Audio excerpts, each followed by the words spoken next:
Welcome to Sportpen. Great to be here. Today, we're not just looking back at a fight, we're diving deep into, well, the making of a true legend. Yeah, the rumble in the jungle. Ali versus Foreman. It's more than just a boxing match, isn't it? Absolutely. It was like a seismic moment. You can still feel the ripples today.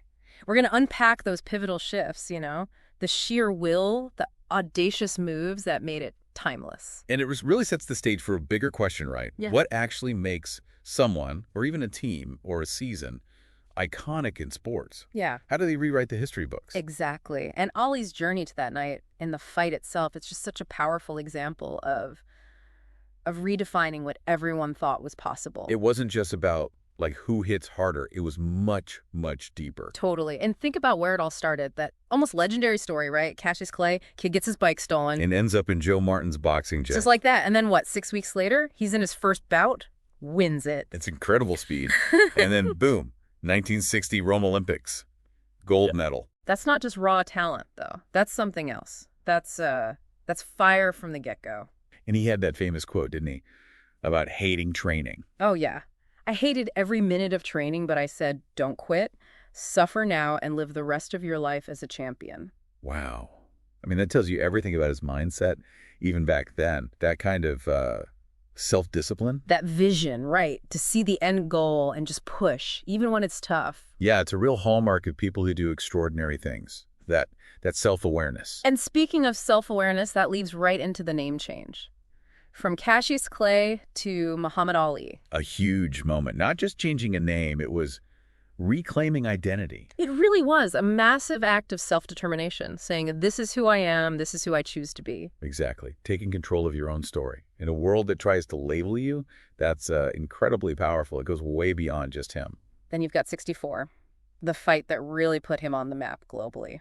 Sonny Liston. The big bad bear. Intimidating. Supposedly unbeatable. And Ali's speed, his movement, it baffled Liston completely. It really did. And there were those weird moments too, right? The stuff with his eyes in one round. Yeah, the ointment speculation. And the fact that Liston, this fearsome puncher, had apparently never even been cut before that fight. Makes the upset even bigger, doesn't it? It wasn't just a title change. It was like a paradigm shift. Speed and smarts over brute force. A whole new era announced right there. Those unusual bits just add to the whole mystique. People still argue about it. But then, just as he's hitting that peak, everything grinds to a halt. 1967. The draft refusal. Stripped of his title. Boxing license gone. Facing prison time. An unbelievable sacrifice. Yeah. Right at the absolute height of his powers. Sidelined. For years. And that period, that exile, it's so crucial to understanding his lasting legacy, isn't it? Absolutely. He didn't just disappear. He used that time. Spoke out against the Vietnam War, championed racial justice, spoke at colleges. His voice got even louder in a different way, became this global figure way beyond just boxing. And his conviction was eventually overturned, which was, a huge vindication. Right, in 71. Which then sets the stage for this unbelievable comeback story and the fight. The rumble in the jungle. Zaire, 1974, against George Foreman. And Foreman at that time, my goodness, he was this wrecking machine. Young, powerful. Yeah, he just destroyed Joe Frazier and Ken Norton, guys who gave Ali absolute fits. Seriously. So pretty much nobody gave Ali a chance. He was older, been away. Foreman was the heavy favorite. It felt like a foregone conclusion to many. The atmosphere there, though, in Kinshasa, it was electric. More than just a fight. And then the bell rings, and Ali does, well, the last thing anyone expected. The rope-a-dope. Just leans back on the ropes as Foreman pound away at him. Covering up, absorbing punishment, talking to him. People watching must have thought he'd lost his mind. He'd look insane, taking punches from Foreman. Willingly. His corner was apparently going nuts. But Ali had a plan. Wear Foreman out. Let him punch himself tired. It was psychological, too, wasn't it? Taunting him, absorbing the best shots. Yeah. Planting that seed of doubt. And incredibly, it worked.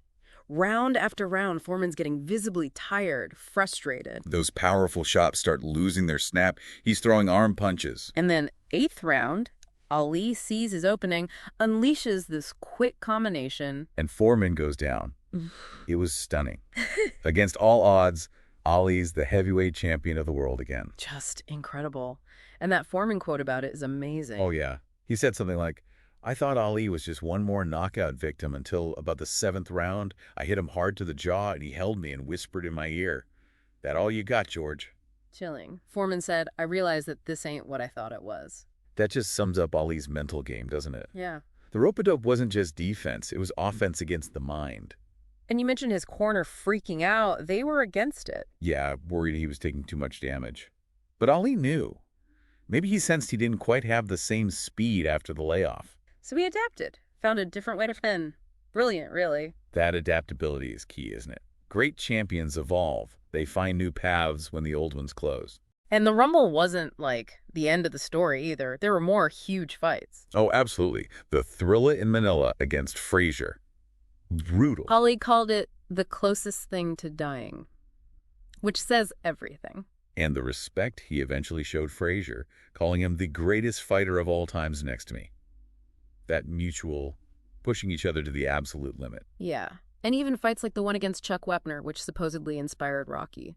His career was full of these moments. Just defending that title again and again. Even as, the years and the fight started to catch up, the determination was still there. When you break down his actual style, that jab, the snake lick, he called it. So fast. Yeah. And the overhand, right? But mostly the speed, the footwork. For a heavyweight, it was revolutionary. They measured his jab speed, didn't they? With some fancy peck back then. Yeah, Sports Illustrated did. Faster than a blink, apparently. Just blinding speed. But it wasn't just physical, right? We talked about the mental game. Definitely. Many said he beat guys mentally. That incredible willpower, making them believe they just couldn't hurt him. And his impact, well, it went so far beyond the ring. His role in the civil rights movement. It was complex, especially early on with the Nation of Islam connection. Some leaders were hesitant. But his anti-war stance, his willingness to speak out on race, it made him a massive figure. He risked everything for those beliefs, and that resonated globally. You mentioned the global reach. That Foreman fight estimated 250 million people watching. 250 million. It's staggering. The fight being in Zaire, now Congo, was huge too. Left a real boxing legacy there. And Foreman himself, his own later life story is pretty remarkable too. The grills, the persona. He became this beloved figure, a whole second act. Yeah. Shows you the power of personality. And that documentary, When We Were Kings. Fantastic film. Really captures the whole cultural moment, not just the fight. Yeah, it understood it was about more than boxing. So when you boil it all down, looking back at Ali's whole journey, what are the big takeaways? What makes his story stick with us? Well, it's got to be that self-belief, first and foremost, just unwavering. And the courage, maybe, to choose his own path, his own identity. Yeah, that too. And the adaptability we talked about, like with the rope-a-dope, finding ways to overcome. And standing for something bigger than just winning belts. Right. Purpose. Exactly. Serving a purpose beyond himself. That combination, Yeah. it's powerful. He really was something else. Inside the ring, outside the ring, a true force. No doubt. That win in Zaire, pulling that off when no one thought he could. It's just one of the great symbols of, human resilience, the power of belief. Definitely leaves you thinking. It really does. Thanks for listening to Sportpen. Yeah, thanks everyone. And maybe think about this. In the grand theater of sports, how do those figures who dare to break the mold, who stand by their convictions no matter the cost, not only carve out their own greatness, but actually change how we understand greatness itself for everyone who comes after?